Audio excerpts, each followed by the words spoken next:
Hi, my name is Namrata Heda. In this presentation of food microbiology, we are going to discuss about fermented foods. So we will have a look at the benefits of fermented food and various fermented products. First, coming to the benefits of fermented foods. So fermented foods contain friendly bacteria that are necessary for health. These bacteria help stave off candida overgrowth and they improve digestion. It is better tolerated by those who might be sensitive to milk and cream. It improves the nutrient profile of the milk or cream. And the fermented foods extend the shelf life of milk or cream. So now coming to the fermented milk products. First, coming to the history. Fermentation of milk dates back thousands of years to locations all over the world. This process was used as a means of preserving a highly perishable product and to produce new flavors for an old food staple. In the early years of the milk fermentation, milk was simply allowed to be fermented by its normal microbiota, but the actual process was not completely understood. Cultures could be maintained by inoculating fresh milk with fermented milk. Today, lactic acid producing microorganisms are added to the milk to decrease the pH of the milk and produce many different fermented milk products. The general pathway for fermentation of milk involves the production of lactic acid from lactose in the milk. This lowers the pH and it results in a variety of products. So in this diagram we can see glucose. By the process of glycolysis, it gives pyruvate, and during this process we get 2 ATP molecules. Now once the pyruvate is formed, it then forms lactate, and in this to produce lactate 2 NAD plus molecules are consumed and we get 2 NADH. So here in this diagram, glucose, this can be replaced by many other sugars including lactose to produce the same product, thereby giving lactate.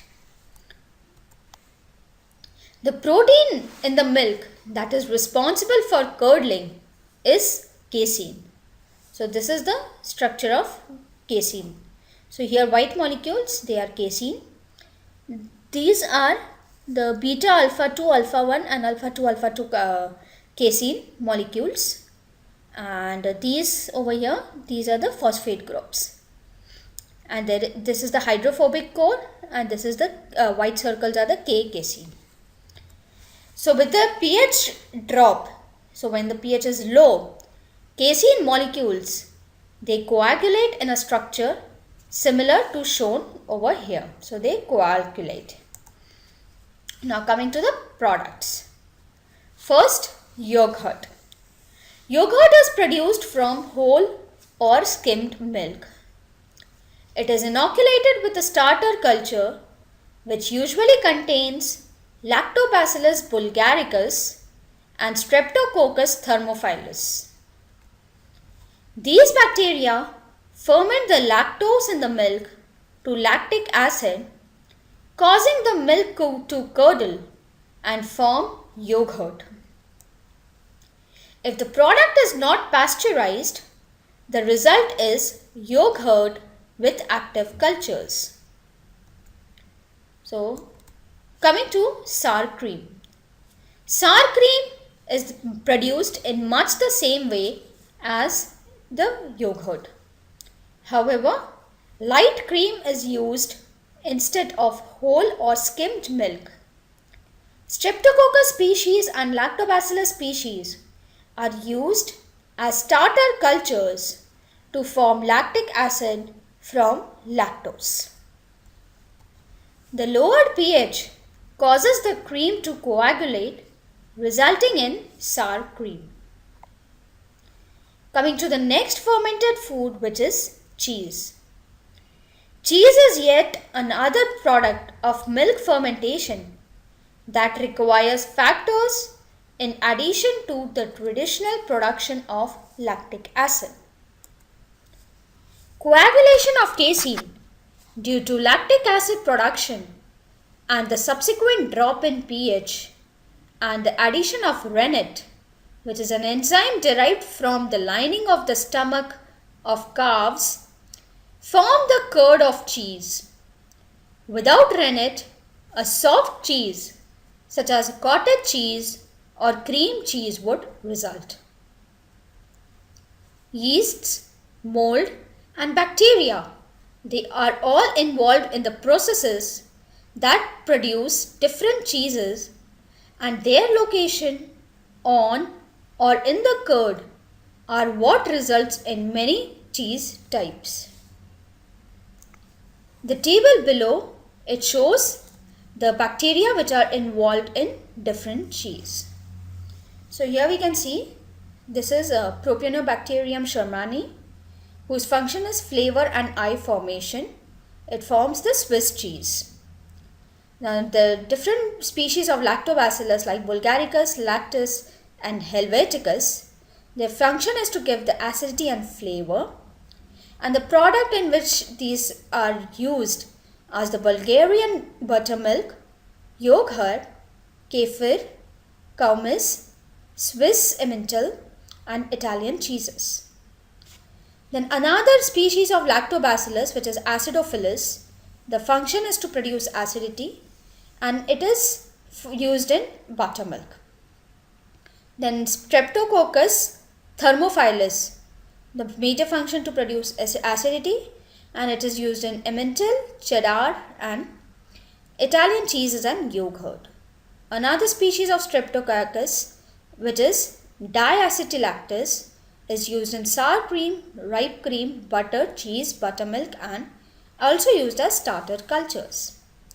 Then Streptococcus lactis and cremoris, they are used in cultured buttermilk, sour cream, cottage cheese and all types of foreign and domestic cheeses and starter cultures. Then another species of bacteria of Streptococcus as Durans and Faecalis, they also give flavor to the food and they are used in some Swiss cheeses, cheddar and soft Italian. Lastly, the leuconostoc, they give flavor to the product and they are used for cultured buttermilk, sour cream, cottage cheese, ripened cream butter and starter cultures. Now coming to sausages. Raw fermented sausages receive their characteristic property, that is tangy flavor, and in most cases chewy texture and intense red curing color through the fermentation process, which are generated through physical and chemical conditions created in raw meat mixes filled into casings. Typical raw fermented sausages are uncooked meat products and they consist of coarse mixtures of lean meats and fatty tissues combined with salts, nitrite, which is a curing agent, sugars and spices as non-meat ingredients. In most products, uniform fat particles can clearly be distinguished as white spots embedded in dark red lean meat with particle sizes varying between 2 to 12 mm depending on the product. In addition to fermentation, the ripening phases combined with moisture reduction are necessary to build up the typical flavor and texture of the final product. The need for moisture reduction requires the utilization of water vapor permeable casings. The products are not subjected to any heat treatment during processing and are in most cases distributed and consumed raw. Now coming to the next fermented food, which is acetic acid. Chemical processes through which wine or fruit juice they become vinegar involves the partial oxidation of ethyl alcohol that results in the formation of acetaldehyde, which is then converted to acetic acid. So the chemical reaction is as follows. So CH3CH2OH in presence of HCH3, which gets converted to acetaldehyde, and then this acetaldehyde finally forms the CHOCH3COOH. So acetic acid bacteria are in the family of Acetobacteriaceae and Gluconobacter. Acetic acid bacteria are gram-negative, ellipsoidal to rod-shaped cells that have a need for aerobic metabolism as the terminal electron acceptor. Formation of vinegar starts with alcohol with added sour ferment and all diluted with water and then exposed to the atmosphere. The vinegar becomes stronger and the more alcohol that is present. The alcohol is the material in the vinegar mixture that the acetic acid is derived. The highest aim for the producer in the manufacture of vinegar is ultimately the conversion of alcohol into acetic acid with the least loss of alcohol possible. Wine vinegar is prepared from wine and together with acetic acid contains all other constituents of wine such as tartaric acid. Cider vinegar is prepared from the fermented juices of apples and besides acetic acid contains malic acid, which gives apple their sour taste and is used in the food industry in fruit flavored confectionery products. Malt vinegar is prepared from fermented extract of malt as well as acetic acid contains nearly all the constituents of beer such as phosphates and extractive substances. Many of the substances which are used in the production of vinegar such as wine, fruit and malt, they contain the ingredients which ordinarily give rise to the formation of vinegar and they can be converted into vinegar sometimes without the addition of any acid ferment. Alcoholic beverage, which is the next fermented food. So alcoholic beverage and any fermented liquor such as wine, beer or distilled spirit that contains ethyl alcohol or ethanol, that is CH3CH2OH, is an intoxicating agent. So alcoholic beverages are fermented from the sugars in fruits, berries, grains and such other ingredients as plant saps, tubers, honey and milk and may be distilled to reduce the original watery liquid to a liquid of much greater alcoholic strength. Beerces is the best known member of the malt family of alcoholic beverages, which also includes ale, stout, porter and malt liquor. It is made from malt, corn, rice and hops. Beers range in alcoholic content from 2% to about 8%. Wine is made up by fermenting the juices of grapes or other fruits such as apples, cider, cherries, berries or plums. Winemaking begins with the harvest of the fruit, the juice of which is fermented in large vats under rigorous temperature control, and when fermentation is complete, the mixture is filtered, aged and bottled. The making of distilled spirits begins with the mashes of grains, fruits, or other ingredients. The resultant fermented food is heated until the alcohol and the flavorings vaporize and can be drawn off, cooled, and condensed back into liquid. Water remains behind and is discarded. The concentrated liquid, called a distilled beverage, includes such liquors as whiskey, gin, vodka, rum, brandy, and liqueurs or cordials.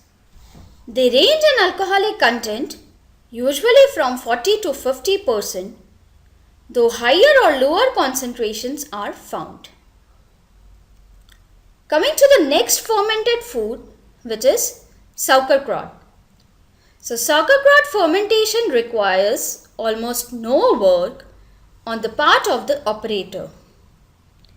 Cabbage contains enough lactic acid bacteria in order to ferment and produce sauerkraut with salt alone.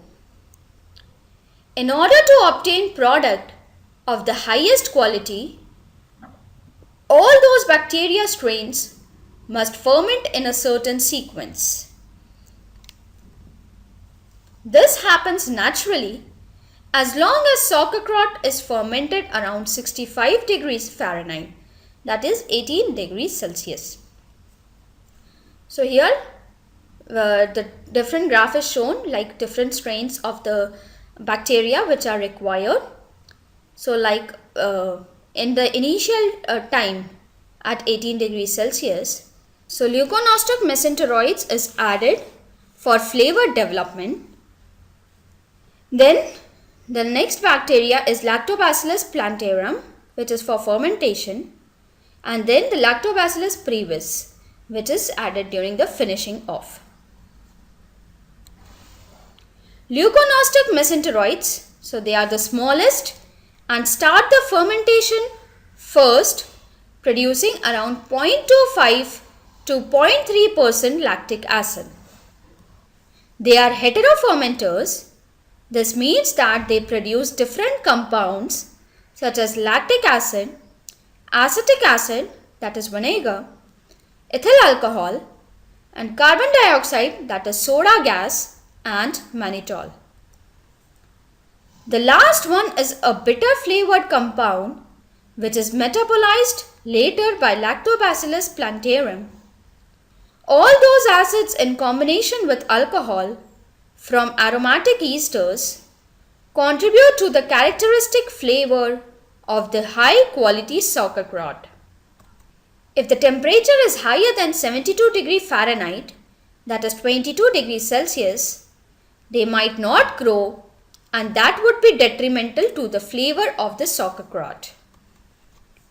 In about 2 days, leuconostoc mesenteroids will produce 0.3% lactic acid, and this increased acidity will restrict its growth. Nevertheless, the enzymes it produced will continue to develop flavor. Lactobacillus plantarum. This strain takes over the production of lactic acid from leuconostoc mesenteroids and continues fermenting until an acidity level of 1.5 to 2% is achieved. Lactobacillus plantarum will ferment at temperatures higher than 72 degrees Fahrenheit or 22 degrees Celsius, and it can grow at higher acidity levels. It will ferment at lower temperatures as well, albeit at much slower rate. Lactobacillus plantarum is the most popular lactic acid bacteria strain, and it ferments sauerkraut, pickles, cheese, and even meat. This bacteria is a homofermenter, what means that it produces one compound only. It consumes sugar and produces lactic acid, which imparts acidic taste to the fermented food. At the end of this stage, sauerkraut has an acceptable quality and can be served or canned. If there is enough sugar left, the fermentation will continue until all sugar supply is exhausted. Lactobacillus pentoaceticus, that is Lactobacillus brevis, they both continue fermenting until an acidity level of 2.5 to 3% is obtained. As there is no more sugar left in the cabbage, the fermentation comes to an end. Coming to the last fermented food, which is soya sauce. Soya sauce, as we know, is a brown salty liquid which is used as a condiment or seasoning in many Asian cuisines, especially Chinese cuisines. Soya sauce is made from fermented soya beans, salt, water, and sometimes roasted grains. Soya sauce has an earthy, umami flavor which makes it an ideal for all-purpose seasoning. So how is soya sauce made? Very quickly we'll go through this. The traditional method for brewing soya sauce requires multiple steps and can take a day to months to complete. To make soya sauce, soya beans are first cooked to soften the bean. Next, the bacterial and fungal cultures are added to begin the fermentation process. Roasted wheat or other grains may also be added to this mixture to provide a unique flavor. Soybean culture mixture is combined with a salt brine and allowed to brew for a specific amount of time. During this process, the microorganisms break down proteins and sugars that are naturally found in the soya beans into numerous compounds that create the complex flavor and the color of soya sauce. After the fermentation process, the mixture is pressed to extract the dark brown, flavorful liquid. The resulting solids are often used as animal feed. Before the extracted liquid is packaged and sold as soya sauce, it is pasteurized to eliminate any harmful microorganisms and filtered to reduce particles and other debris. The advancements in food production have led to a faster, less expensive method of producing soya sauce, which uses acid hydrolyzed vegetable protein. This method only requires a few days and produces a more consistent product with a longer shelf life. Opponents reject this method as it does not create the depth of flavor found with the traditional brewing method. So by this, we complete the topic of fermented foods. Thank you.